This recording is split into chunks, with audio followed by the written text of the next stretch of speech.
IBD అంటున్నాం కదా sir, ఈ ఐబిడి అంటే ఏంటి, అసలు ఐబిడి రావడానికి గల కారణాలు ఏంటి? ఐబిడి అంటే ఇన్ఫ్లమేటరీ బవల్ డిసీజ్. మనం తెలుగులో పర్ఫెక్ట్ గా తర్జుమా చేసుకుంటే పేగు లోపల పూతలు పుండ్లు ఉంటాయి. రెండు రకాలుగా ఐబిడిని మనం డిఫరెన్షియేట్ చేస్తామండి. అల్సరేటివ్ కోలైటిస్ అని ఫస్ట్ది, చాలా ఎక్కువగా ఉంది ఇప్పుడు భారతదేశంలో.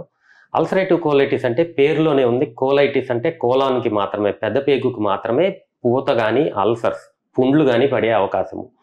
ఇది మోషన్లో బ్లడ్ రావటము, విరోచనాలు ఎక్కువగా ఉండటం, కడుపులో నొప్పి రావటం, ఇలాంటి సిమ్టమ్స్తో ప్రజెంట్ అవుతుంది. అర్లీగా డయాగ్నోసిస్ కూడా మనకి తొందరగా వస్తుంది.